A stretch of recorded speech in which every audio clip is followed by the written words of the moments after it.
নমস্কার বন্ধুরা, আমার আজকের রেসিপি রেলওয়ে মটন কারি। এই রান্নাটা আমি প্রেসার কুকারে করব। মটন কারির সঙ্গে আমাদের বাঙালিয়ানার অনেকটা মিল আছে। এই মটনটাকে আমি রান্না করার আগে ভালো মতো ধুয়ে পরিষ্কার করে নিয়েছি। এবার মটনটাকে ম্যারিনেট করে নেব। এখানে 800 গ্রামের মতো মটন আছে। মটনটাকে আমি ম্যারিনেট করে নেওয়ার জন্য আদা, রসুন, কাঁচা লঙ্কা একসঙ্গে বেটে নিয়েছি। এখান থেকে আমি 3 চামচ আদা, রসুন আর কাঁচা লঙ্কা বাটা দিয়ে দিলাম, ছোট চামচের 3 চামচ। এখানে নিয়েছি আন্দাজ মতো নুন, হলুদ গুঁড়ো, ধনের গুঁড়ো, জিরের গুঁড়ো, লাল লঙ্কার গুঁড়ো আর অল্প গরম মশলা। গুঁড়ো মশলা মটনের মধ্যে দিয়ে দিলাম। সকাল থেকে প্রচুর পরিমাণে বৃষ্টি হচ্ছে, তাই আর দোকানে টক দই আনতে গেলাম না। ঘরে লেবু ছিল, একটা বড় লেবুর বেশি অর্ধেকটা চিপে দিয়ে দিলাম। তোমরা টক দই থাকলে অবশ্যই টক দই ব্যবহার করবে। টক দই ব্যবহার করলে আর লেবুর রসটা দেবে না। আর 2 চামচের মতো সর্ষের তেল দিয়ে আমি মাটনটাকে খুব ভালো মতো মেখে নেব।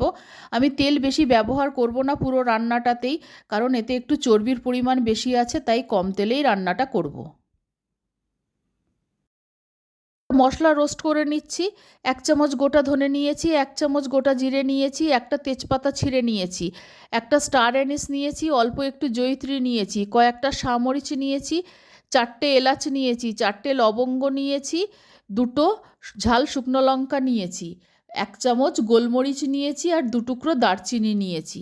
আমি ঝাল শুকনো লঙ্কাটা 2টো নিয়েছি, কারণ আমি গোলমরিচ নিয়েছি, শামরিচ নিয়েছি আর কাঁচা লঙ্কা বাটা আর লাল লঙ্কার গুঁড়োও ব্যবহার করেছি। শুকনো খোলায় কম আছে সব মশলাগুলোকে আমি মিনিট খানেক নাড়াচাড়া করে নেব। মশলাগুলো যাতে পুড়ে না যায় সেদিকে খেয়াল রাখতে হবে।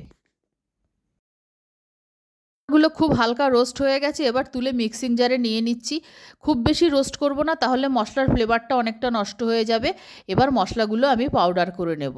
আর মটনটা আমি 1 ঘন্টার ওপরে ম্যারিনেট করে রেখে দিয়েছি। আর একটু সর্ষের তেল গরম করে নিয়েছি। এবার মাঝারি সাইজের আলু গোটাই রেখেছি, আমি আলুগুলোকে খোসা ছাড়িয়ে ভালো করে ধুয়ে নিচ্ছি। এই আলুগুলো অল্প নুন আর হলুদ দিয়ে আমি ভেজে নেব। রেলওয়ে মটন কারিতে এরকম বড় বড় আলুই ব্যবহার করা হয়, আর আমার বাড়িতেও আলু না দিলে কুরুক্ষেত্র বেঁধে যাবে। এদিকে মশলাটাকেও পাউডার করে নিয়েছি, এখন ঢেকে রাখবো, না হলে সুগন্ধটা বেরিয়ে যাবে। আলু ভাজা হয়ে গেছে, তুলে নিচ্ছি। আলু ভাজার পরে যে তেলটা ছিল তার মধ্যেই 1 চামচ জিরে ফোড়ন দিয়ে দিলাম, আর নতুন করে তেল ব্যবহার করিনি। এবার 5টা বড় বড় পেঁয়াজ আমি কুচিয়ে নিয়েছিলাম, সেই পেঁয়াজগুলো তেলের মধ্যে দিয়ে দিলাম। পেঁয়াজগুলো হালকা লাল হওয়া পর্যন্ত আমি ভেজে নেব। পেঁয়াজ হালকা ভাজা হয়ে গেছে, এখন সেই আগে বেটে রাখা আদা, রসুন আর কাঁচা লঙ্কা বাটা থেকে 2 চামচ দিয়ে দিলাম। দিয়ে দিলাম 1 চামচ হলুদ, আর 2টো বড় সাইজের টমেটো পেস্ট করে নিয়েছিলাম, সেই টমেটো পেস্টটা আমি দিয়ে দিলাম। টমেটো আর আদা রসুনের কাঁচা গন্ধটা চলে যাওয়া পর্যন্ত মশলাটাকে আমি কষিয়ে নেব। মশলাটা ভালো মতো কষানো হয়ে গেছে। এবার যে রোস্ট করা মশলাটার পাউডার তৈরি করে রেখেছিলাম, সেই মশলাটা আমি দিয়ে দিলাম। এবার ম্যারিনেট করে রাখা মাটনটা দিয়ে দিলাম। এবার মটন আর মশলা খুব ভালো মতো কষাতে শুরু করব।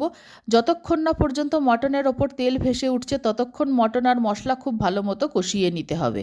এটা কষাতে একটু সময় লাগবে, সময় নিয়ে কষাতে হবে। মটনটা খুব ভালো মতো কষাতে 20 মিনিটের বেশি সময় লেগেছে। এবার তোমরা এটাকে জল দিয়ে কড়াইতেও রান্নাটা করে নিতে পারো, কিন্তু আমি প্রেসার কুকারে রান্নাটা করে নেব, তাতে রান্নাটাও ভালো হবে, মটনটাও ভালো মতো সিদ্ধ হবে। আর এই রান্নায় কোনো মিট মশলা ব্যবহার হবে না। এবার আমি এটাকে প্রেসার কুকারে শিফট করে দেব। একটু বেশি পরিমাণে ঝোল রাখবো বলে একটু বেশি পরিমাণে জল দিয়েই প্রেসার কুকারটা গ্যাসের ওপর বসিয়ে দিয়েছি। জলটা ভালো মতো গরম হয়ে গেলে তারপর কড়াইয়ের মাংস আর মশলা সব আমি প্রেসার কুকারের মধ্যে দিয়ে দেব। প্রেসার কুকারের জলটা ভালো মতো গরম হয়ে যাওয়ার পর কড়াইয়ের মটন আর মশলা আমি কুকারের মধ্যে দিয়ে দিয়েছি। রেলওয়ে মটন কারিতে একটু ঝোল বেশি থাকে, আমিও একটু ঝোল বেশি রাখবো বলে জলটা বেশি দিয়েছি। তোমরা তোমাদের পছন্দ অনুযায়ী জল দেবে। আর আলুগুলো আমি সব দিয়ে দিচ্ছি।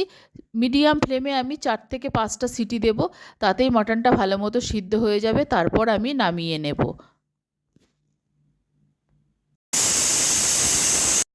পাঁচটা সিটি দেওয়ার পর কিছুক্ষণ স্টিমে রেখে দিয়েছিলাম।